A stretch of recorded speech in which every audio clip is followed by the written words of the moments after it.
Hey, this is Robert Ferguson. What's up, everybody? I am your nutritionist and I care. That's why we share. And today, I'm going to share with you some very important information that I believe everyone will benefit from. So let's cut the music and let's get right into it. Today, we are going to talk about, in a short period of time, fasting glucose. Okay, fasting glucose. Now, if you're 23 years old, you're probably going, well, what is that? And you're not even going to pay attention to what I'm talking about. If you have gone to the doctor and maybe they said your glucose levels are a little elevated, you're like, okay, well, maybe I want to listen to this. If you've been told that you're pre-diabetic, then you probably will want to listen to what I'm going to share. If you are a type 2 diabetic, I want you to listen. Sometimes people who are type 2 diabetic don't want to listen because they don't want to hear what they already know. They don't want to hear anything that's going to make their situation worse, because you get to this place where you want to just sweep it under the rug. You don't really want to deal with it. You just want to wait every 3 months to go and look at the doctor and hear what they have to say, and they'll give you a hard time. You just don't want to deal. If you're a professional athlete, you're going, yeah, that doesn't really pertain to me. Well, yes, it does. See, if I'm working with a professional boxer or a professional who's a wrestler, amateur wrestler, or a professional MMA fighter, and I'm coaching them, which I've done at the extreme highest levels, and the goal is to get them to a certain weight and be healthy, and then put them in a position where after they weigh in, they're going to rehydrate and be in a place where they can rock and roll.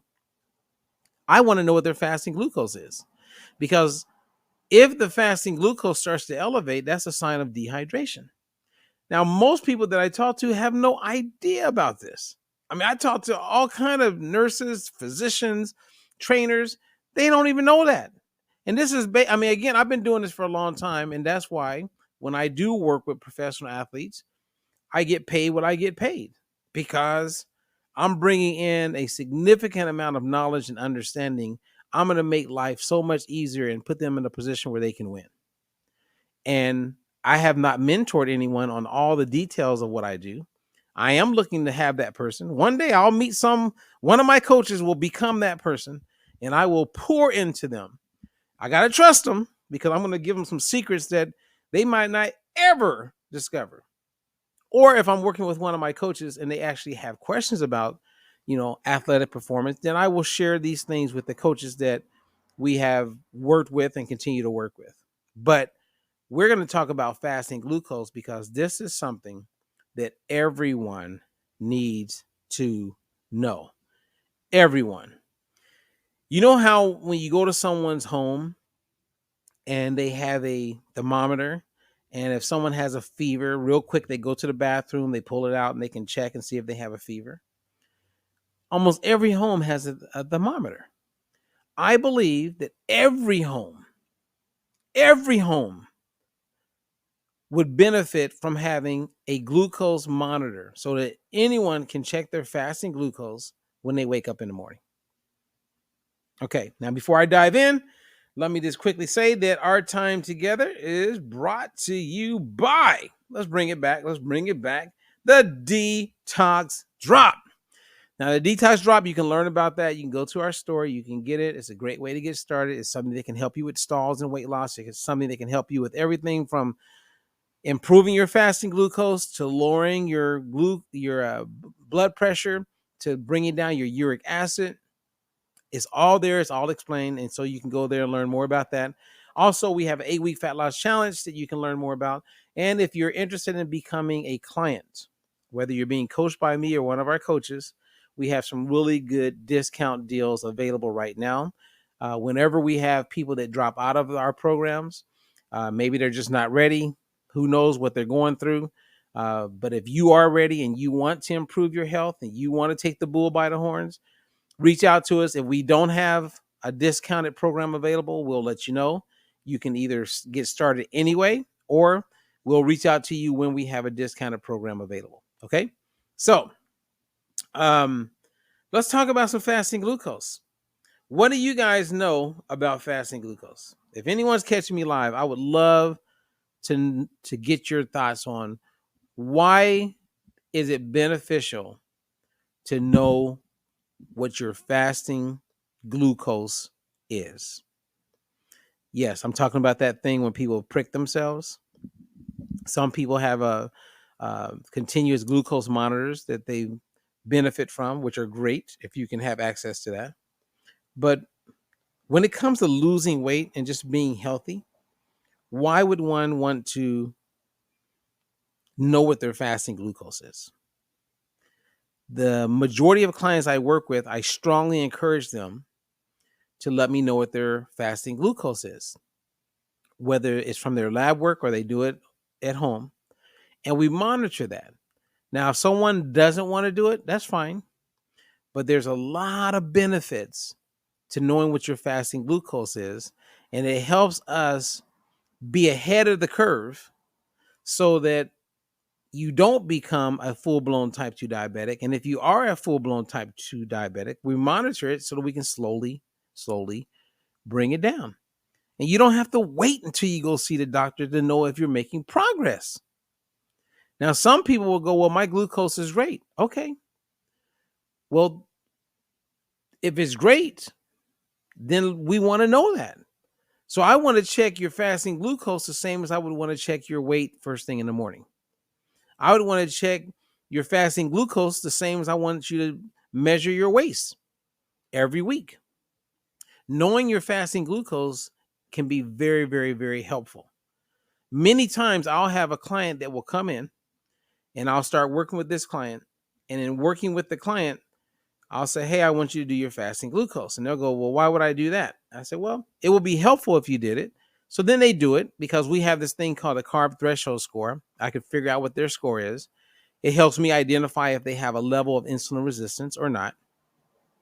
And I can't tell you how many times I've had people check their fasting glucose and be surprised that they are full-blown type 2 diabetic or they're pre-diabetic and they had no idea, which goes with the statistics, right? So right now in America, you have over 30 million people who are type 2 diabetic, adults.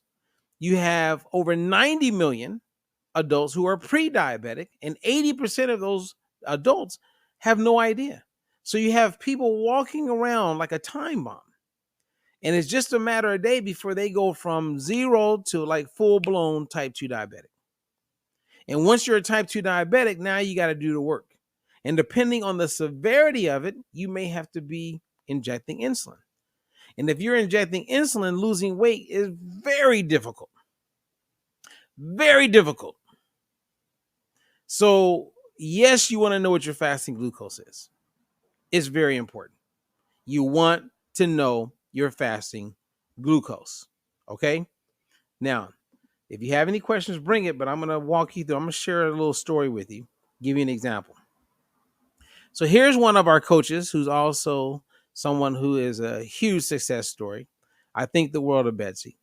So Betsy saw me post something on Facebook when I was just starting to take on a whole bunch of clients and put them into this program. She reached out. We got on the phone. I told her about the program, what I was doing, how the coaching works. And she was 175 pounds at the time. Her hemoglobin A1C was 14.5. Now, if you don't know what that means, then you won't realize that that's pretty high. The highest I've had in the last 3 years is 16.3. Now, her fasting glucose was 278. If it's 99 or lower, then that's you don't have any diabetes, no pre-diabetes. So her hemoglobin A1C confirms she's type 2 diabetic. Her fasting glucose is 278, and sometimes it was hitting 300. But Betsy was a champ because she was like, Robert, I don't want to be on any of this medication. And she was talking about the diabetic medication, which was metformin. She was also taking a statin, and she also was taking blood pressure medication. Well, fast forward, that's no longer the case. That's no longer the case. She took the bull by the horns, did something about it. I was privileged to be her coach and coached her through it. And now she's actually a coach. And she's helping other people. How amazing that is. She's doing it. That's called paying it forward. Once you know how something can work, I mean, look at all the people who don't know about the Diet Free Life methodology. Or some people right now are hearing it for the first time. They have no idea. They're living with type 2 diabetes and they think the only way they can reverse it is to give up all the foods they love. And all of our clients are eating foods that they enjoy. So it's not about pain, it's about education. It's about being informed, and it's about doing something about it. There are many people who are okay with just dealing with the stress of seeing their doctor every 3 months or every 6 months and have that doctor tell them that they need to go on meds, or we got to up the meds, or what are you doing, blah, blah, blah. They just get comfortable. If you're the kind of person that don't want to be comfortable, reach out to me, because I'll actually find a space for someone. If someone's serious enough and they really want to improve their situation, then I will do whatever. Because if it's not being coached by me, I have some great coaches. I'll refer you to another coach. Nobody needs to be in a position to just have to live like this. So think about all the people you know who are type 2 diabetic. Think about all the people you know who are pre-diabetic. If you go to them and you talk to them and you say, hey, I know a program where you can reverse that and you don't have to give up the foods that you love. You can eat foods that you enjoy. How many of those people are going to say, give me a phone number, give me an email? Most people won't. And that's not a dig on those people. It's a part of the whole psychology that I have not quite understood. I mean, I've shared how I've been at parties. I've been around family members who are suffering. Their quality of life is not what it could be, but they would rather stay stuck than to do something about it. Whenever I share this, I think about this story that I heard from Les Brown, motivational speaker, author, amazing individual. Les Brown, and I'm going to paraphrase it, talks about this dog that's sitting on the porch. And every day he would walk past his house where the dog is on the porch, and he would hear the dog moan and groan. And one day he saw the owner, and he was like, man, I got to go talk to the owner. I got to tell him that that dog is in some pain. So he goes over to the owner and he says, hey, I don't know if you know this, but every day I walk past your house and I see your poor dog just moaning and groaning. And the guy who owns the dog says, yeah, I hear it all day, all night. Well, what's going on? The guy asks, like, why is that? And the owner says, well, because he's lying down on a nail. And the guy goes, what do you mean he's like laying on a nail? He goes, yeah. And the nail's poking into him and is really painful. Well, don't you want to like get him off the nail? He goes, I've tried. But the dog continues to go back to the nail. Because when I heard that story, you see that with a lot of people. They would just rather lay on the nail because they can deal with the pain. They can deal with the discomfort, and they actually feel comfort just to stay there instead of being open to something different that can actually change their life, add to their life, help progress their life. It's one of those things where there are some people who have really given it their best shot. They've hired dietitians, nutritionists. They've enrolled in programs. And their goal is to like get healthy. But the program doesn't work out for them. And so that person then takes on baggage, right? Because they got baggage now going, that didn't work. So they go through it for a while. Then they decide to do something else. It doesn't work out. Maybe they had to give up foods. They started craving certain things. And now they got more baggage. So you have people walking around with all these bags on their back. And they get to a point where it's like, they don't even want to try anymore. I'm just going to give up. And that's what happens. And they never, ever, ever find out or even come to know that things could have been different. My ex stepdad, not stepdad. So my mom married him. So yeah, so he'd be my stepdad. So my mom's ex-husband years ago, who I knew, grew up. We stayed in touch. He stayed in touch with my mom. They got a divorce and all that. He ended up, becoming a type 2 diabetic. I talked to him about it. He saw what I was doing. He saw me on TV and saw me on programs and never really asked me about how I help people with nutrition. And he knows me well. Then his diabetes started to get a little bit worse. And I said, hey, you don't want to go on dialysis. And he goes, yeah, I'm not going on dialysis. Well, fast forward, he went on dialysis. Fast forward, he's only he was younger than my mom. So she was dating a younger man, right? He was like 10 or 15, 16 years younger than my mom. Well, anyway, I think it's 66, maybe 67, still very young. Dialysis got the best of him. So when he was in his 50s, he went on dialysis and he lived longer than most people. And never did he ask me for a nutrition plan. Never did he ask me how I could help him with anything about nutrition. Not one time. And then what happens is you go to bed one night and you don't wake up. Or you fall into a coma in the middle of the day and you don't wake up. That's what happens. And that's what happened. So when it hits people, it hits people. And as we mature in life, the compound effect of all the things that maybe we didn't do as well as we were getting older start to show up. And so I'll give you one last example of a story. So one of my clients, I'm going to call her Mary because I don't want to embarrass her. But Mary had really good glucose numbers. Hemoglobin A1C was great. But all her other numbers weren't looking good. Now, I know that her insulin levels are elevated in the background. Now, you can't see it. Most doctors aren't testing for it. But I know based on the lab work and how we are able to do what we do. But her glucose is good. So every week she would go, oh, my glucose is good.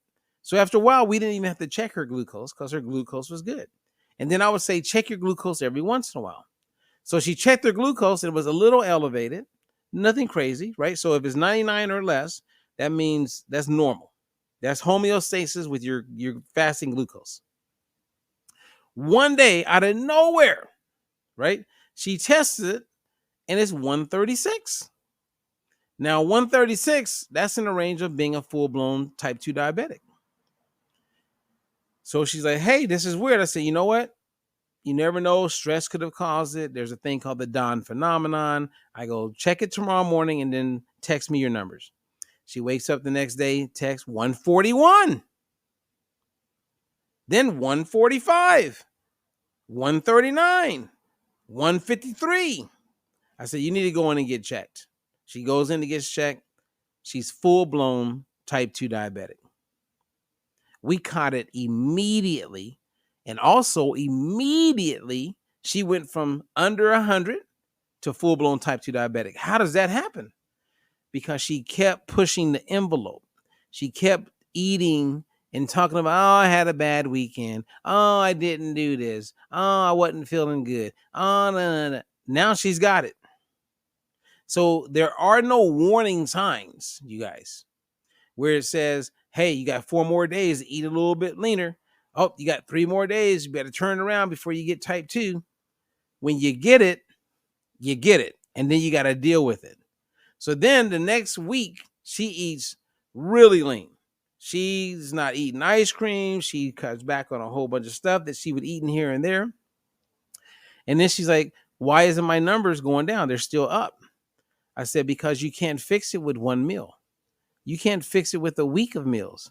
It's going to take 3 to 6 months to get you back to no longer being a type 2 diabetic. 3 to 6 months. And she started crying. And I get it. So I comfort her and I said, we're going to do this. And we're doing it. She doesn't want to be a type 2 diabetic because once you're a type 2 diabetic, if you don't get control there, eventually it shows up in other areas. And the last thing I would share with you guys is that as we look at your fasting glucose also, there's a connection with fatty liver. and also fatty lipids in the blood. Well, fatty liver, if you didn't know it, is becoming the number one cause for liver transplants. It used to be alcoholic fatty liver, then it was hepatitis C, and now non-alcoholic, meaning people who don't even drink alcohol, because of the way they eat, are now being faced with having to get a liver transplant. 1 in 4 adults have fatty liver. And most of them have no idea about it, because when you go to the doctor, they will check your liver enzymes. And if your liver enzymes look okay, then there's no need to check and see if you have fatty liver, right? Because a sign that you have fatty liver would be when your enzymes are elevated. Well, we've had many times, and I've shared this many times, where someone will have fatty liver, and we find out, even though their liver enzymes are good, they go in for some other, maybe they're checking their gallbladder, or maybe thinking that they have some other problem, and they do an ultrasound and they go, "Whoa, did you know you have fatty liver?" It's been there.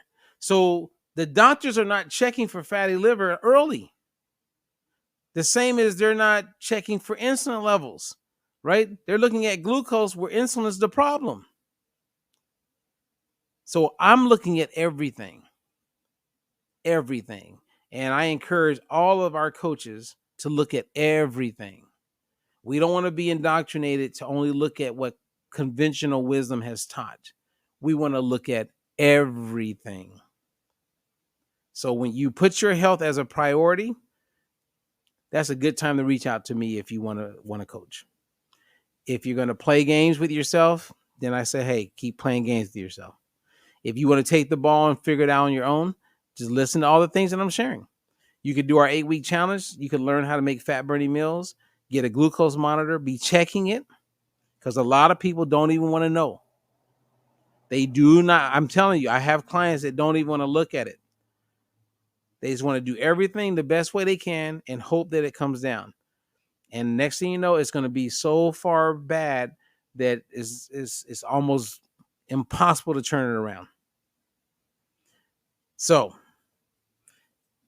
I didn't want to make this Fat Loss Tuesday a downer, but I'll just move. I was like, we got to talk about fasting glucose, because athletes, people who just want to lose weight, is really helpful if you understand fasting glucose and the connection between that and metabolic health, as well as just being able to thrive as an athlete. I've been saying for years that everyone would benefit from having a glucose monitor. Just have it. Same as you have a thermometer. And the more you understand it and the relationship between your fasting glucose and other areas, as I've talked about, whether it's being dehydrated, etc., then you'll see the value in it. All right. So I'm Robert Ferguson. Thank you for letting me share today. I hope you have a better understanding of glucose. If you have questions, you can always email us. Email my assistant, Lori, at dietfreelife.com. You can contact us at dietfreelife.com. And if you got questions, reach out. We will reach back. You don't have to be a client for us to give you answers. Our goal is to empower you and share with you so that you're more informed. And when you are informed, you're less likely to fall prey to those who are misinformed. The goal is to do no harm, right? And to put you in a position where you can win. That's living a diet-free life. And food is good. Food is good. All right, you guys, let's help some people. Encourage some people to step up. I know there's some people doing our 8-week fat loss challenge. That's great. You guys posted it.